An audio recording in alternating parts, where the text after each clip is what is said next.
29 de maio de 2024, quarta-feira da oitava semana do tempo comum. Em nome do Pai, e do Filho, e do Espírito Santo. Amém. Meus queridos filhos e filhas, muito bom dia. Quarta-feira, louvado seja Deus nos encontrarmos nesta manhã. E hoje vamos meditar o texto da primeira carta de São Pedro, no capítulo 1, versículos do 18 ao 25. Caríssimos, sabeis que fostes resgatados da vida fútil herdada de vossos pais, não por meio de coisas perecíveis, como a prata ou o ouro, mas pelo precioso sangue de Cristo, como de um cordeiro sem mancha nem defeito. Antes da criação do mundo, ele foi destinado para isso. E neste final dos tempos, ele apareceu por amor de vós. Por ele é que alcançastes a fé em Deus. Deus o ressuscitou dos mortos e lhe deu a glória. E assim, a vossa fé e esperança estão em Deus. Pela obediência à verdade, purificastes as vossas almas, para praticar um amor fraterno sem fingimento. Amai-vos, pois, uns aos outros de coração e com ardor, nascestes de novo, não de uma semente corruptível, mas incorruptível, mediante a palavra de Deus viva e permanente. Com efeito, toda a carne é como erva, e toda a sua glória como a flor da erva. Secou-se a erva, cai a sua flor. Mas a palavra do Senhor permanece para sempre. Ora, esta palavra é a que vos foi anunciada no Evangelho. Palavra do Senhor. Graças a Deus. Meus queridos, nós continuamos acompanhando o texto de São Pedro, nessa carta, que é a primeira carta. Lembrando, o padre explicou ontem, é um texto escrito para também como a carta de São Tiago, para as comunidades da diáspora, os cristãos que se espalharam pela Ásia, enfim. E nós percebemos hoje, eu gostaria de começar a reflexão de hoje com o último versículo, os dois últimos versículos. Toda a carne é como erva, e toda a sua glória como a flor da erva. Quando a erva seca, cai também a sua flor. Olha, e o versículo seguinte vai dizer assim: mas a palavra do Senhor permanece para sempre. E é esta palavra que vos foi anunciada no Evangelho. O que São Pedro está dizendo nesses dois últimos versículos? Que a vida humana, se a gente olhar bem no que consiste a vida humana é constituída de momentos ruins, mas também momentos bons. E nós, nessa caminhada, nesse itinerário, nessa peregrinação terrestre, nós traçamos sonhos, projetos. Quantos planos nós temos? Quantos projetos, quantas vontades, quantas coisas que a gente gostaria de realizar, né? É só você olhar para a sua vida, também olhar para a minha vida. Quanta coisa a gente tem intento de fazer, de possuir, de conquistar, de alcançar. E o texto está dizendo o seguinte: olha, a carne é como a erva, e a glória é como a flor da erva, ou seja, a carne, a vida, os sonhos, os projetos da vida nos leva a uma certa glória, uma certa satisfação, uma certa realização. Só que se a vida cai, a vida seca, a vida morre, os sonhos, os planos, os projetos, a glória, né, os prestígios também morrem. Então Pedro está falando o seguinte: minha gente, tudo que nós empreendermos nesse mundo, nós temos que levar a consciência no nosso coração. Tudo que nós empreendermos nesse mundo consiste simplesmente de vaidade. Ou seja, nós não levaremos para a eternidade. As coisas todas elas vão passar. Elas vão passar. Isso não quer dizer que nós não devemos cuidar da carne. sonhar, ter projetos, correr atrás da vida. Pelo contrário, é vontade de Deus. O trabalho, o suor, né? As batalhas da vida é vontade de Deus. Deus se compraz com aqueles que o ajudam no projeto da criação, na manutenção da criação, no projeto da criação. Só que nós temos que levar a consciência para que não colocarmos a razão do nosso viver nas coisas desse mundo, né? Minha gente, sabe por que a gente se frustra? Às vezes com circunstâncias, com pessoas, com escolhas que nós fizemos. Sabe por que a gente se frustra? Porque a gente coloca a esperança naquilo, enquanto a nossa única esperança deve estar somente em Deus. Aliás, São Pedro vai dizer isso no versículo 21, né? Por ele é que alcançastes a fé em Deus. Deus o ressuscitou dos mortos e lhe deu a glória. E assim a vossa fé e esperança estão em Deus. Minha gente, se nós estamos colocando nossa esperança em pessoas, em propriedades, em bens, em coisas, enfim, em tantas outras coisas que podem concorrer com Deus, cuidado, porque você, hora ou outra, vai se frustrar. Vai se frustrar. A nossa esperança e a nossa fé deve estar somente em Deus. E estão em Deus. E Deus é algo que nós podemos possuir, desejar, mas de maneira obscura, né? Como assim, padre?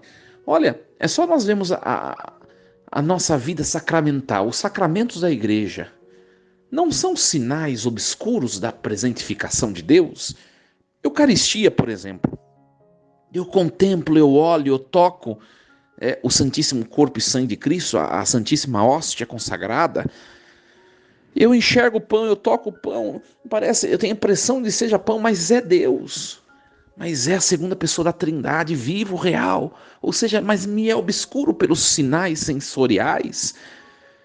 Então eu caminho na fé, na certeza de que Deus está ali, até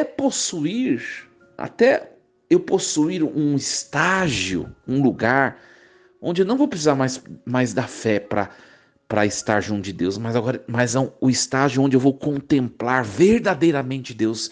E lá eu teria a certeza, agora sim, eu estou na vida de Deus, que é o que nós chamamos de céu. Hoje nós contemplamos Deus pela fé, né? Pela fé. A vida sacramental é assim. Não é que o meu ato de crer determina se é Deus ou não. Não, é Deus. Mas eu preciso crer para eu produzir frutos com essa presença. Mas eu vou chegar num estágio, lá depois da minha morte, que Deus se fará presente e eu terei a certeza de podê-lo vê-lo, contemplá-lo face a face. Enquanto isso, minha gente, a gente precisa ter os olhos fixos naquilo que é mais importante, que são os bens espirituais. Você tem que correr, você tem que lutar pelos seus sonhos ideais. Tem sim, tem muita gente parada, estática, estaticizada, sabe? Parada no desânimo, na desmotivação, nos pensamentos ruins. Isso não é bom, isso não é vontade de Deus. Correr atrás, vamos, alegria, alegria, bom ânimo, coragem. Só que não coloque o coração em nada desse mundo. É muito desafiador isso. Por quê, minha gente? Porque as coisas que a gente mais dispensa suor para conquistar são as coisas mais perigosas que podem tomar o lugar de Deus em nossa vida, né? Eu não sei se vocês já perceberam, quando você ganha alguma coisa de alguém, suponhamos que você ganha alguma coisa muito valiosa, a sua tendência, você vai cuidar daquilo tudo com carinho, mas você não vai valorizar tanto quanto se você tivesse comprado com o seu dinheiro. Não é verdade? Se você comprar com o seu dinheiro do seu trabalho, de meses trabalhando para poder comprar aquele bem precioso, você vai valorizar muito mais, não é? A tendência é isso que a gente valoriza de maneira grandiosa. A tendência, o perigo é tomar o lugar de Deus. Sabe por quê? Porque Deus, ele não exige esforço para ser possuído, ele exige esforço para nós nos mantermos nele, porque os nossos pecados nos afastam. Mas Deus, ele se entrega facilmente para quem quiser. Vou dar um exemplo para você. Hoje, nesse dia, você pode visitar qualquer igreja que você for.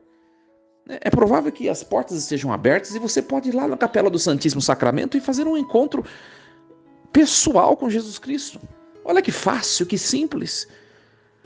A tendência é nós não valorizarmos o que é simples.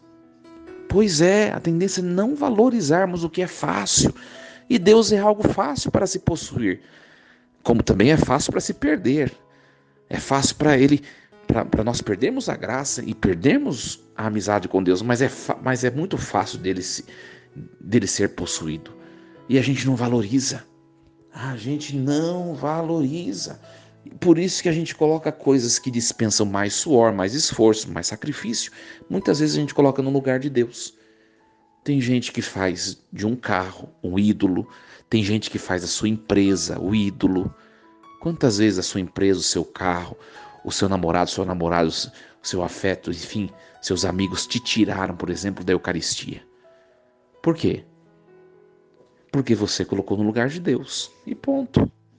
Consegue perceber? Então, minha gente, nos esforcemos para valorizarmos aquilo que é de tão fácil acesso, que é a presença de Deus, né?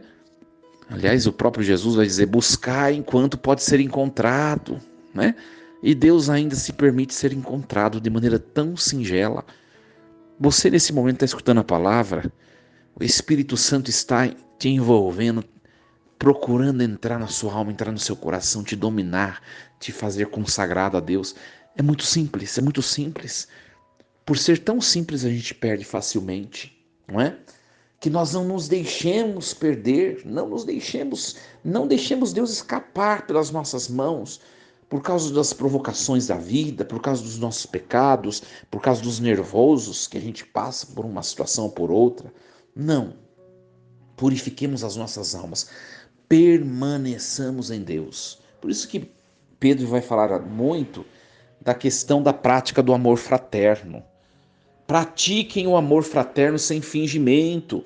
Amai-vos uns aos outros de coração e com ardor, ou seja, procurem viver nas relações interpessoais a paz, para que nada roube a presença do Deus simples e sutil que mora em você. Minha gente, quantas vezes, né? Brigas, conflitos e situações no nosso dia a dia nos tiram de Deus e nos tiram das pessoas, nos tiram de nós mesmos, né? Da mesma maneira que é simples possuir a Deus, é muito simples e muito fácil também perdê-lo e perder a paz que ele traz. Cuidado, cuidemos disso, estejamos atentos. É disso que Pedro está falando. No fundo, Pedro vai comparar Deus com uma joia preciosa, prata ou ouro, né? Nós fomos resgatados não por objetos, por bens materiais que são perecíveis, como o ouro, a prata, mas ele vai comparar com o ouro e a prata eterna, o sangue precioso de Cristo. Nós somos resgatados pelo sangue precioso de Cristo, como de um cordeiro sem mancha. Não percamos esse presente que ele nos deu. O Pai nos deu o sangue precioso de Cristo como o maior presente que qualquer ser humano possa ganhar, porque nos garante a felicidade eterna, nos garante e nos garantirá na hora da nossa morte. Não percamos isso, não percamos. Sabe quando a gente perde? Né? Eu não sei se você já fez essa experiência. É como se você tomasse banho, né? Você tomasse banho. Vamos dar um exemplo. Acabei de tomar um banho quentinho, bonitinho, né? Agora esfriou um pouco o tempo, tá? E eu vou num quintal da minha casa e eu escorrego e caio na terra, caio na lama. Caí na lama. Escorreguei sem querer e caí na lama. Eu vou ter que tomar outro banho. Ou seja, eu perdi facilmente aquela limpeza, aquele sangue precioso de Cristo que me lavou. Isso acontece o tempo todo com a gente, né? O tempo todo nós somos provocados, minha gente. Então, que nada nos tire de Deus e nada tire Deus de nós. Desejo a você uma quarta-feira cheia de Deus. Sejamos lavados pelo sangue poderoso e precioso de Jesus. Força e coragem. Em nome do Pai, do Filho e do Espírito Santo. Amém. E lembremos-nos sempre, Deus está no comando de tudo.